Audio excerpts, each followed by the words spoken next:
Well, welcome. We always get some folks who come in as we get started. So I have all my cheeses set up. And what we've done is we have our display board. And the display board is going to show you kind of what I'm demoing. Because the theme today is going to be how to build a perfect cheese board. And I'm going to talk a little bit about kind of the philosophy of what it means to build a great cheese board, and then a little bit about technique. And so that's why we've got the tools, we have the knife. So what we've done is we've pinned this on your screen. So be sure not to unpin it. As long as it's pinned, it'll always be in view for you. And without further ado, we'll get started. And you can either follow along with me. The great thing about building a cheese board is you get to enjoy it twice. You get to enjoy it while you're building it as you snack, because you have to make sure everything is perfect. And you also enjoy it when you put it out for guests. So if you follow along tonight, that is absolutely fantastic. If not, we have this recorded and we will send it out to the group. So if you want to save this for another night, you absolutely can. But without further ado, welcome to Voyage Fromage. My name is Julia. I'm the owner of Formaggio Kitchen. And super happy to do this theme tonight because we have so many new members. We wanted to talk about the philosophy of how to build a perfect board.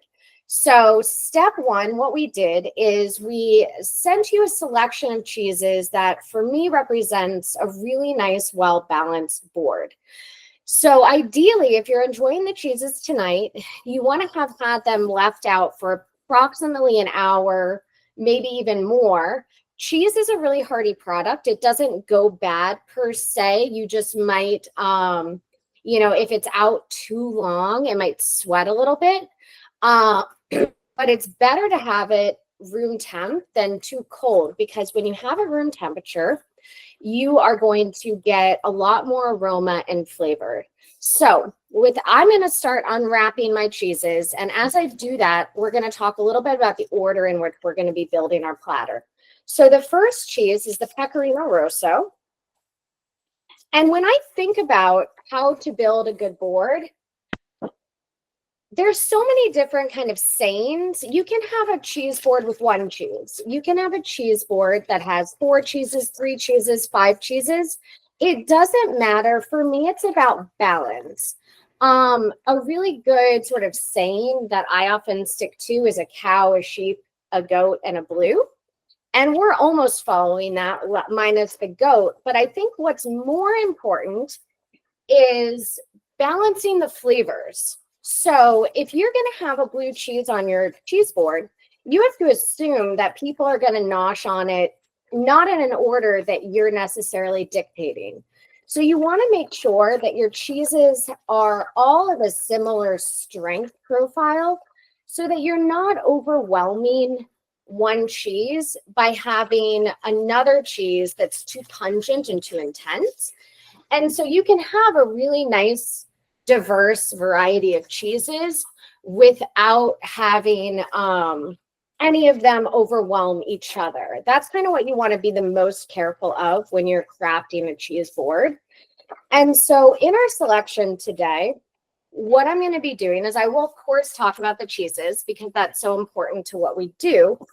But I'm also going to show you how to portion them and platter them to make your own cheese board. Voyage Fromage, as you can see, the reason we have the video on, the reason we do this live is because this is for you.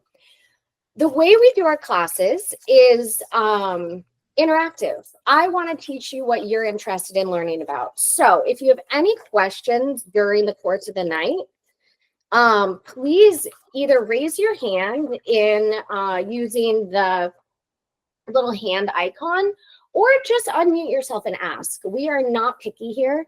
I just want to make sure you guys have the best experience possible. And without further ado, we are going to get started. And just because there are so many new folks tonight, I'm going to give a brief sort of recap of Formaggio Kitchen and what we do. Formaggio Kitchen is a shop that has been in existence for about 45 years. And I came to Formaggio Kitchen about 18 years ago. We're based in Cambridge, Massachusetts. I was a college student and I was just looking for some good food. And so I happened upon it, was able to get a part-time job, and the rest is history. I fell in love with the concept of what Formaggio Kitchen represents and what it represented when I first started, and what I'm trying to carry on to this day, which is respecting the producers and the sourcing and really being passionate about everything that we put on our shelves or in our cheese case. So we have anywhere from 200 to 300 different cheeses at a given time, and we hand select each one. Oftentimes it actually, quite literally, we're hand selecting in France, tasting the wheels and saying, this is the batch that we want for the holidays and whatnot. For us, that is paying homage to the producers, because what we're doing is we're sharing products that are sort of old world and very traditional and handmade. And they're just, it's a dying breed and a dying art in a lot of ways to make food like this. And so it's really important for us to spread the word on why these things are so beautiful and why these products should be preserved, but also to pay homage to the incredible producers that are making them. And so for that reason, we built a cheese cave underneath our shop, so that we can better care for and store the cheeses.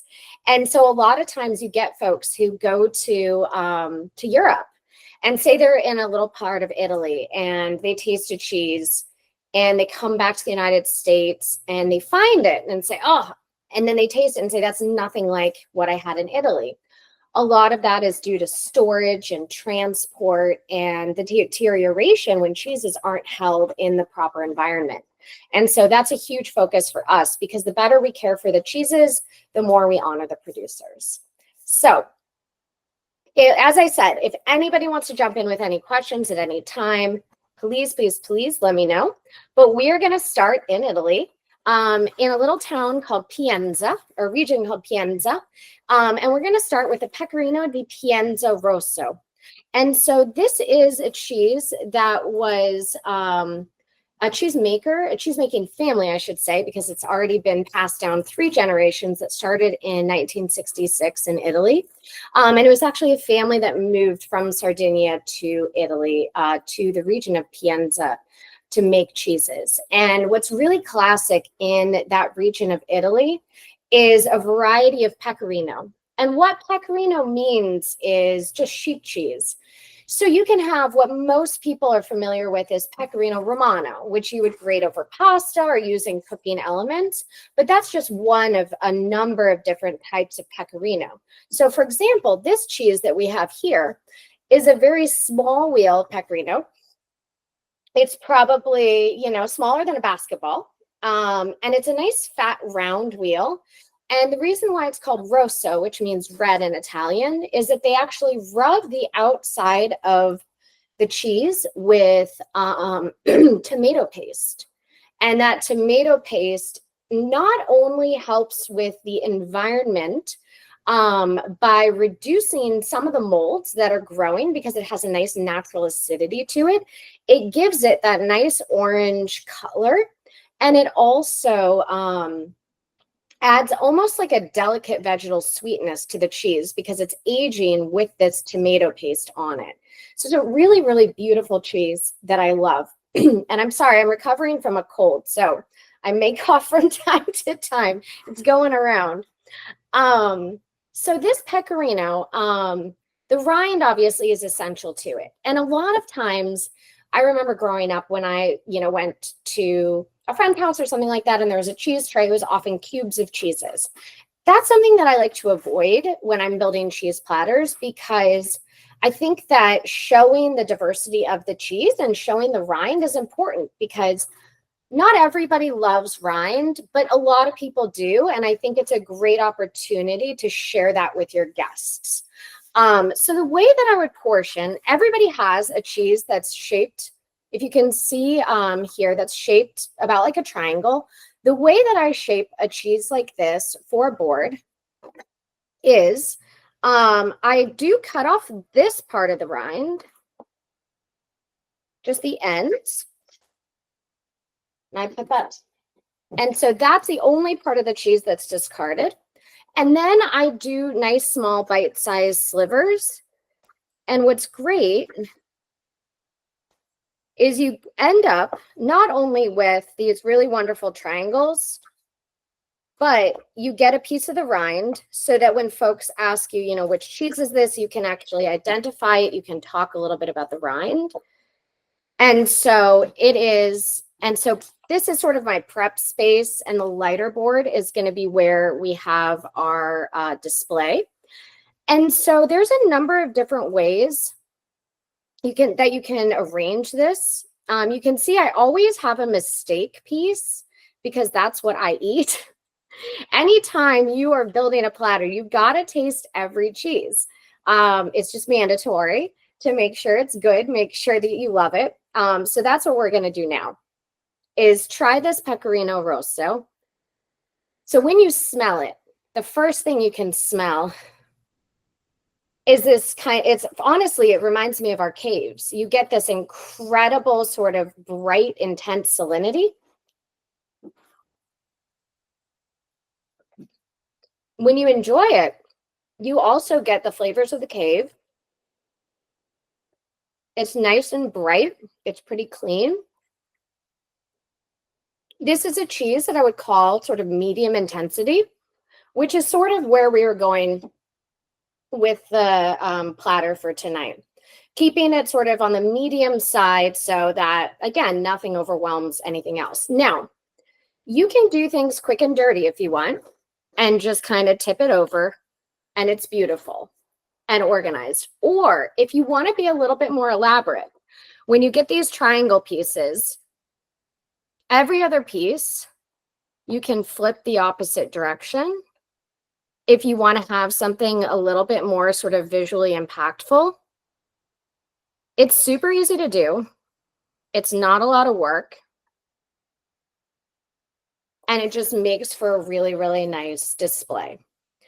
And then what I like to do, I always, when I'm building a cheese board, beyond, you know, thinking about the flavors, the visual is really great. Every Thanksgiving, I love making a huge cheese. We do a leftovers party, and it's the day after Thanksgiving, where we just have a ton of cheese and then the leftovers from Thanksgiving. And so for me, it's so much fun to put on this huge, beautiful display of cheeses. So I love for them to, you know, look nice and be arranged beautifully.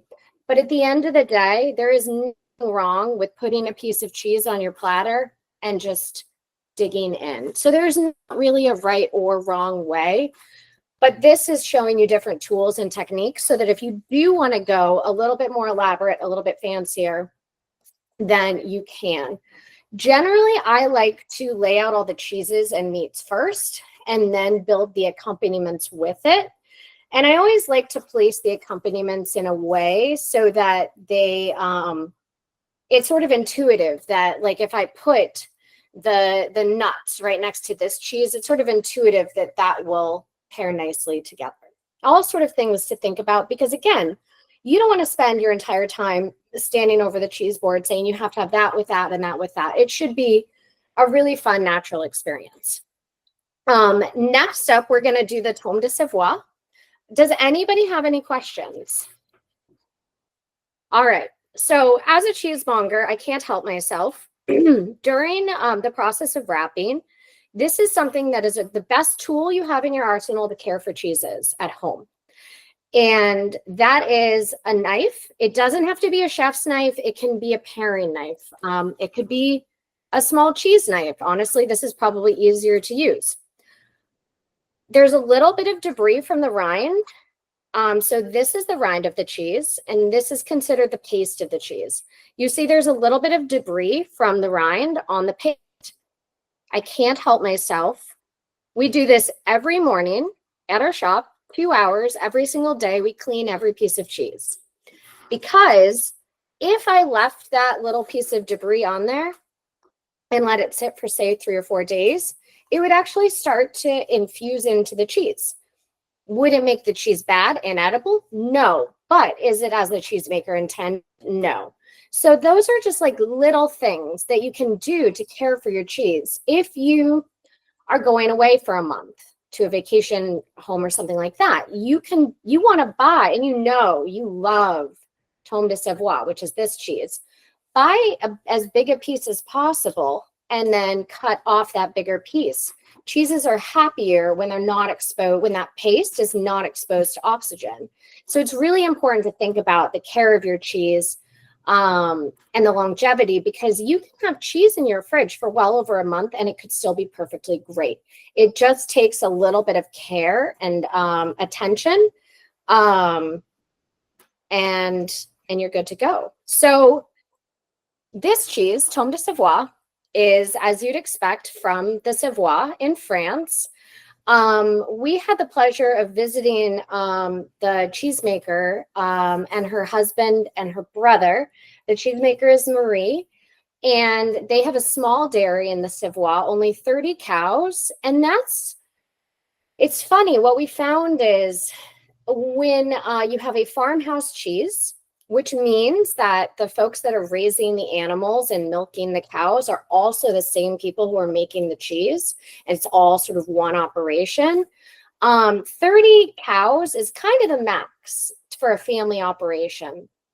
And so we see a lot in the Savoie of these sort of families that are running these small cheese making operations.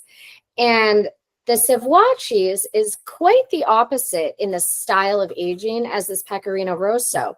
I talked about the rind on the Pecorino Rosso, how they have the addition of the tomato paste, and that acidity helps to kind of temper down the mold on the cheese. This is totally the opposite, where if you hold this cheese up, you can see that thick rind. What that is when this cheese is young and fresh, it's bright white. And they put it in the cave, and it develops a mold called mucor. In layman's terms, we call it cat hair, because it literally looks like black cat hair.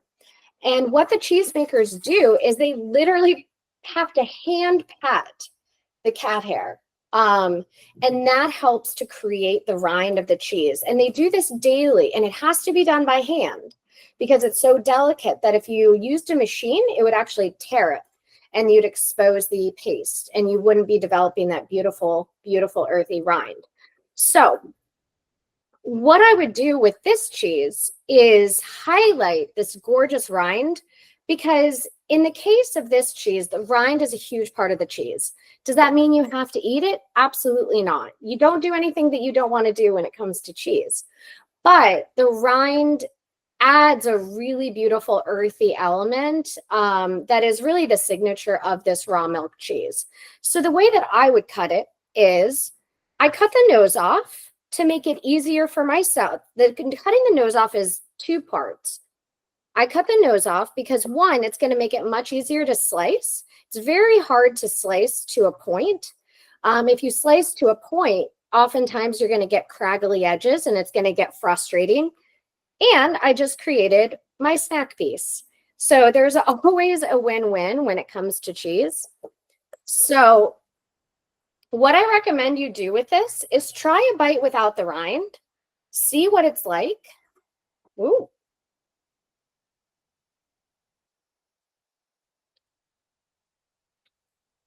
And then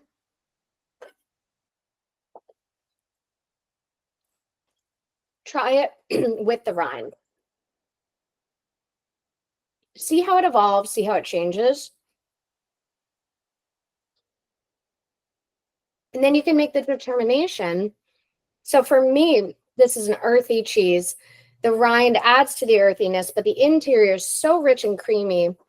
I want to have something a bit sweeter with it to balance out how kind of intensely rich, salty, and earthy it is. So I'm over here looking at all these different condiments that we included.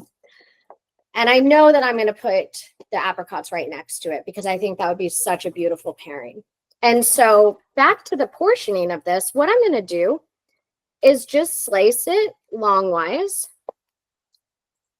And then I'm going to cut it in half like this, because that way everybody can enjoy what we call it on a cheese counter is rind to paste ratio.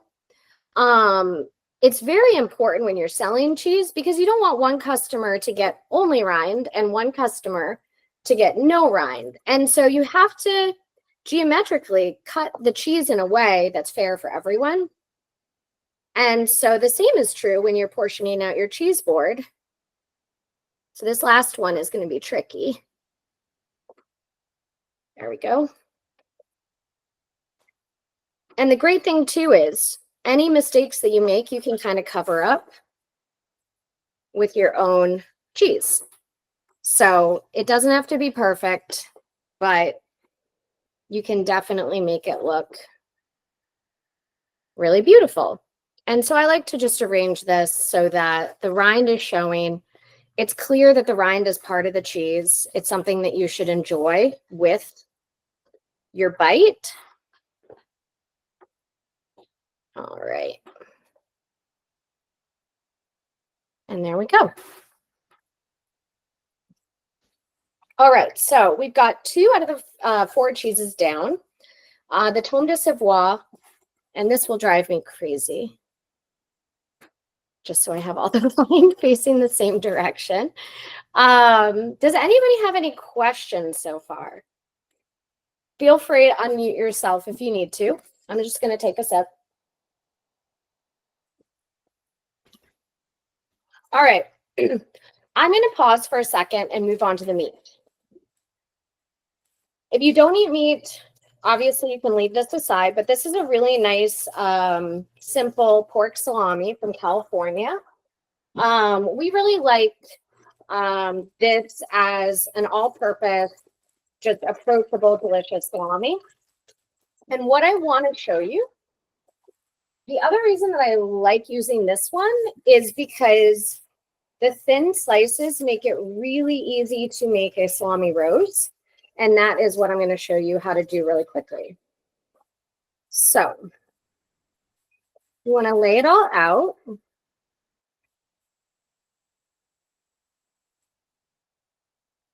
Now, if I was making this for guests or for the shop, I would wear gloves, but I'm eating this with my husband afterwards. So that is why we wear sans gloves.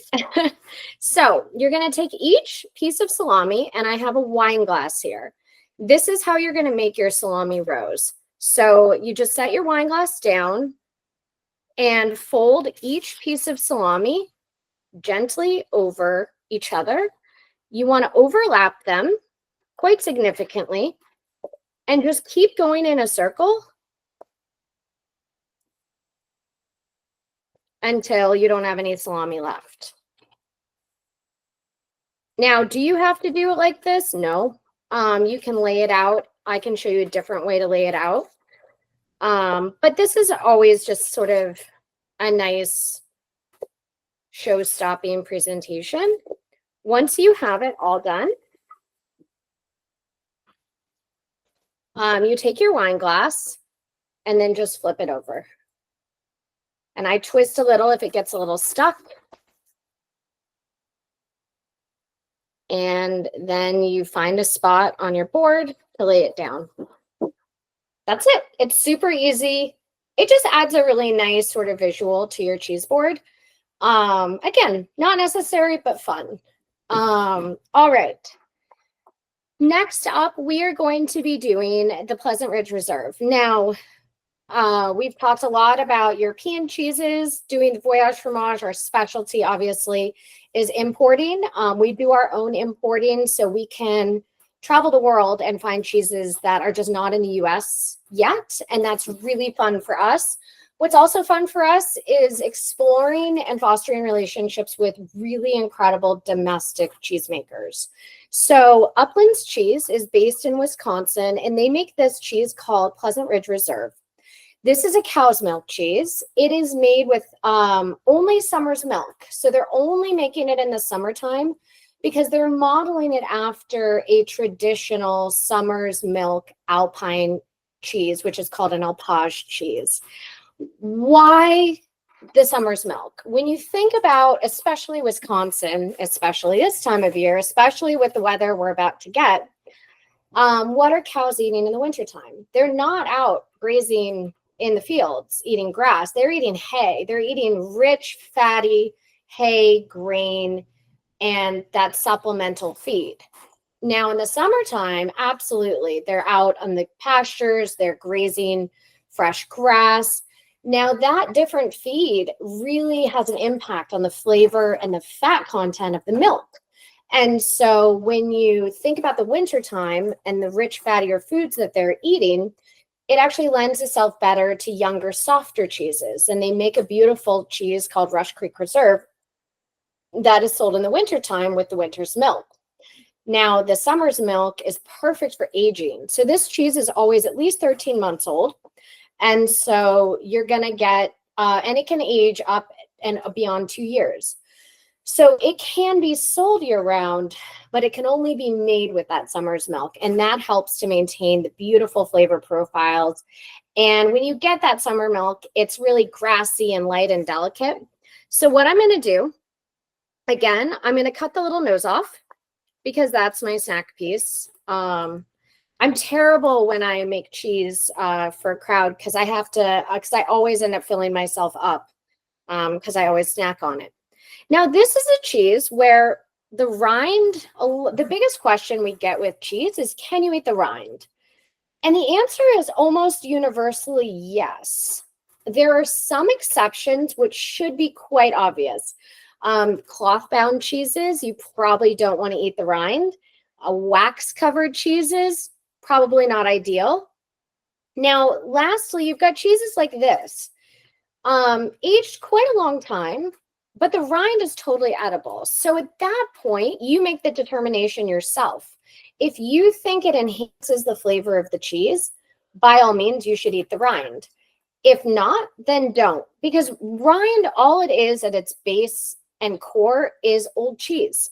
It's just the cheese that is on the exterior that has been allowed to develop molds and to dry out more quickly than the interior. When you think about it like that, it is completely edible. But again, it should lend itself to making the cheese better. And if you think it does, then you should eat the rind. So this cheese, one of my all-time favorites. When you taste it, you'll notice some of the crunchy bits. So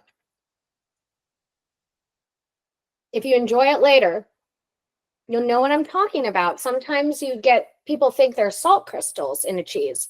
When you like eat an old Gouda or something like that and it starts to crunch, those are actually protein crystals.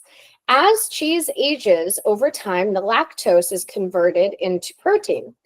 And that's why cheeses that are over a year old are universally lactose free, which brings joy to everyone who's lactose intolerant that I've ever spoken to. And so those are just little crystals of protein that indicate an older cheese. And I think it's wonderful because it adds to the texture, it adds to the flavor, and just a nice element for this cheese. Now, when I'm thinking about how to portion this cheese, what I'm going to do is make what I call matchsticks. So this cheese is, all the cheeses are, for the most part, cheeses come in wheels. So you're not going to be often getting these perfect geometrical lines. Like you're not going to get parallel lines for the most part. So sometimes you do have to even it out yourself. So in this case, I'm going to even it out myself. And then again, a little snack for me. It's my little snack pile. I'm going to just cut off the very end of each because I want to waste as little cheese as possible. This is, you want to enjoy as much as possible. And these are called matchsticks when you're working with cheese. They're just really nice, easy to handle, and easy to portion. I always love doing these for events because I just find that it's just a much easier way to kind of pile them up, and they look beautiful and you can fan them out. And so as you can see from the first 3 cheeses that we've had so far, different textures, different flavors, but approximately the same level of intensity. What does everybody think so far of what they've tried? Let's see. Any questions or thoughts or concerns? I think pecorino. The pecorino. Sorry? The pecorino. You liked it? Uh-huh. Yeah, what was your favorite part? Did you like the flavor of it or did you like the texture of it? The flavor. Awesome. Yeah, I think so. We agree with her. They are all awesome, and there are 5 of us here enjoying and learning. And your display is surprising, all these techniques. So thank you so much. You're welcome. Great. Any other questions before we move on to the last one? If you're just enjoying it, just the 2 or 3 of us here, should we be slicing all the cheese or just what we're going to eat? Just what you're going to eat. That's such a good question because, you know, it's a blessing and a curse to have it like this, organized and beautiful. And because if you don't eat everything, then you're going to have to pop it into, I usually do a glass Tupperware with as best suction as possible. And that's the only, but you only have a day or 2 left before those cheeses start to diminish really quickly. You can also always plan to make mac and cheese after a party. That's always a good trick. But if you know, say you've got a 1 pound piece of cheese and there's only, 2 or 3 of you, cut off the portion that you're actually going to enjoy and then just eat that and save the rest, because the bigger the hunk of the cheese, the better it's going to hold up in your fridge. Alternatively, obviously making a beautiful plate like this is really fun. And it's great, but you don't have to. What I use, this is one of my most frequently used cheese knives. I think it's super versatile. And if you just have a chunk of cheese, you can cut off of it and take what you'd like. So that's another option too. So, but this shows you kind of the more elaborate way of doing things, which is also really fun. All right. Any other questions? So this last one. I have a question. Yeah. You'd mentioned something very interesting about making mac and cheese. Would you recommend for fondue? Would you recommend that? Or would you mix cheeses, or what are some of the rules around, what you should put in a fondue? Absolutely. So that's a great question. Fondue is not quite as forgiving as mac and cheese, but it's still very forgiving. So something like the pecorino is not going to melt quite as well as this Alpine style cheese. So the Alpine style cheese is going to melt fabulously. A cheddar, all of those are going to melt really, really, really well. But if you get something like a really, really aged pecorino, it's going to stay pretty, clumpy unless you grate it really, really fine. And so there's always a way to get it, to where you want it. So fondue is totally an option. And the great thing about fondue is I never make fondue with only one type of cheese. I think fondue needs layers. And you want to have a lot of different types of cheeses to build those layers of flavor. And so I like to have a base with a really beautiful, sort of milder, creamier cheese. And then you can build onto it with like your scraps with stronger cheeses. The one thing I would do is be sure to cut the rind off for fondue, because that will kind of gum up the work, so to speak, and that it's going to give it too much clumpiness. But fondue is a great, great option in addition to mac and cheese. All right. This last cheese, with blue cheeses, I am a fan mostly of keeping them whole. This is a beautiful cheese called Roquefort AOP. And Roquefort is a AOP means that it is a protected status cheese. That means this cheese has to be made using a very particular recipe. It has to be made using milk from certain types of animals. It has to be aged in a certain region, in this case, in Roquefort, in the Pyrenees. And so very, very, very specific ways in which this cheese can be produced. This one, you'll see many different, a Roquefort is not a Roquefort, is not a Roquefort. But a Roquefort is a Roquefort, is a Roquefort, is a Roquefort. What that means is that you'll see a number of different types of Roquefort. And while, yes, they're all the same, they're all very different. Different producers, different affineurs. And what affineur means is the person who ages the cheese. So despite having all these specifications that are required to be called Roquefort, you're still going to see a lot of variability from one Roquefort to another. And that's really important to, express, because you've got massive producers and then you've got tiny producers. And so you really can see a lot of difference from one to the other. This one is aged by Rudolph Lemonnier, who actually is based in Provence, that we've been working with for a really long time. Now, here's my trick. If you do want to portion a really, really soft cheese and you don't own something called a cheese harp. A cheese harp is a beautiful, it looks quite literally like a harp.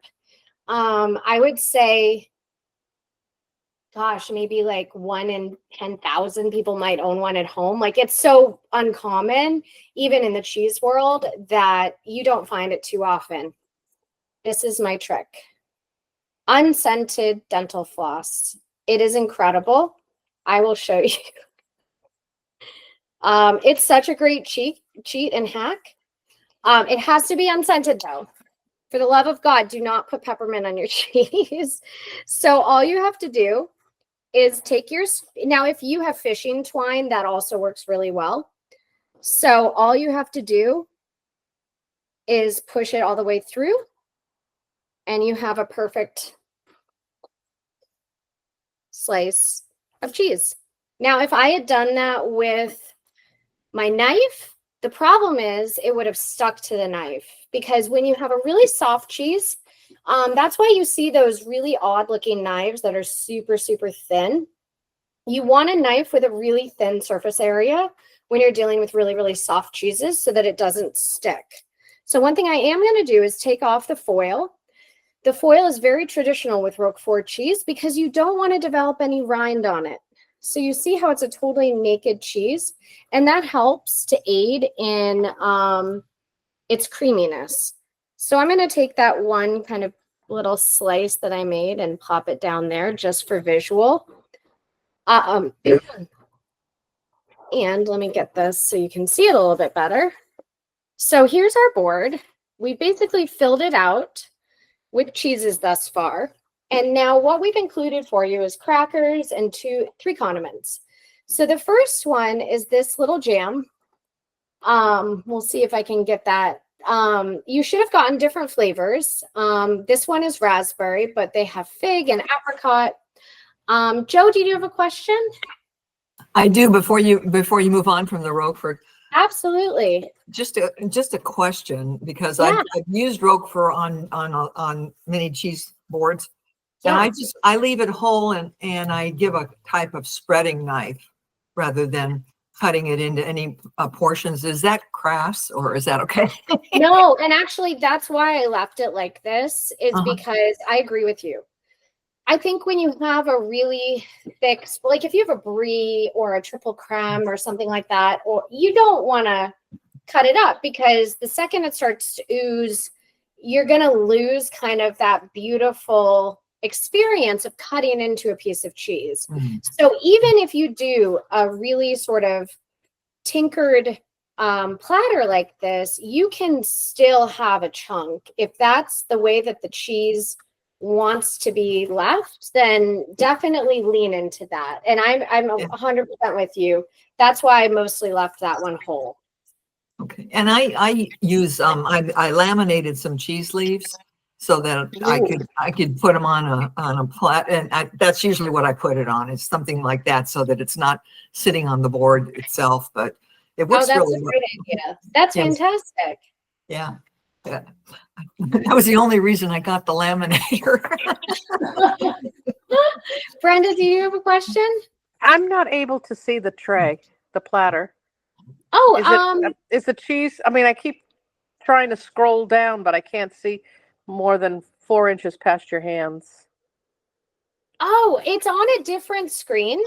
Yeah, I thought So- so, but I can't find it. I'll look. That's fine. Okay, it should be, maybe I got- Morgan, if you can pin it for her. Okay, We're gonna try to pin it for you. perfect. But yeah, have- it should I be have one one more of thing. a separate screen. Thank you. And I have You're one more welcome. thing. Yeah. The Pleasant Ridge Reserve, the Rhine flora is elegant.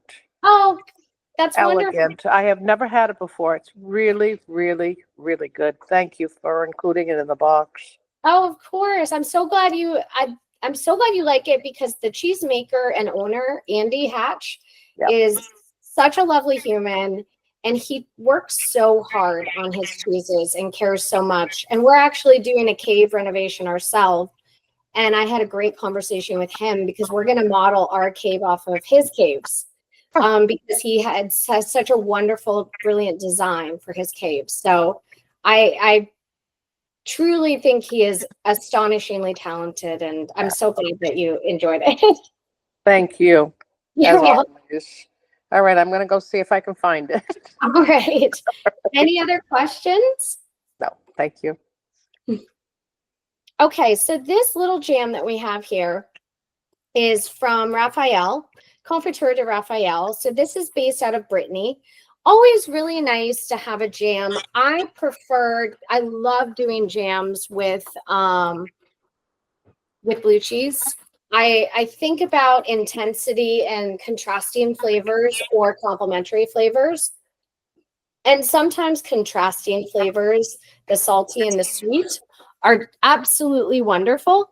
Hold on one sec. There we go. Are absolutely wonderful because, if the blue cheese especially is a little too strong or too intense for some people, adding a little bit of jam to it or honey to it can actually soften it and make it more appealing and approachable. Now, the apricots. So when I say that every product at our store is handpicked, I really and truly mean it. These are handpicked from California. These are Royal Blenheim apricots. I'm obsessed with them. I think they're the absolute best. And I think they are absolutely lovely on a cheese plate. They add a really nice color, they're tart. And what I like to do is avoid things that are sickly sweet.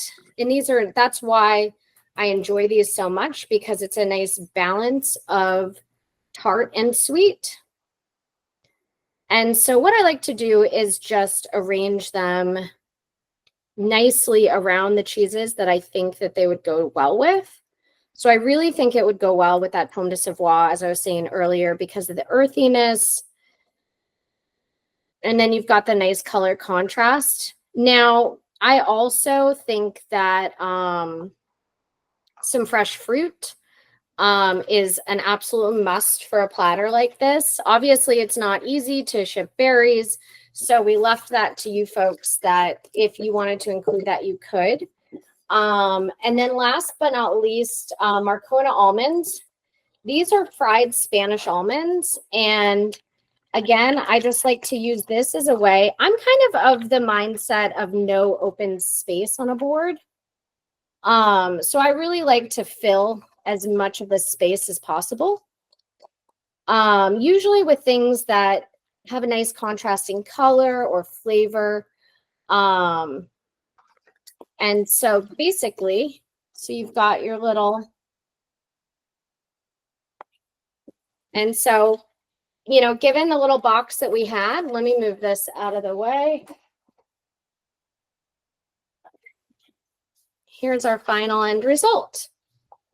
So pretty simple, not a ton of cheese, but you can make it look really big and elaborate and kind of, with some fresh fruit added there for a pop of color. That's how you build a cheese board. And, I think the key component with it, a lot of people say, can I do this? Can I do this? Can I do this? And I always say, yes, try it.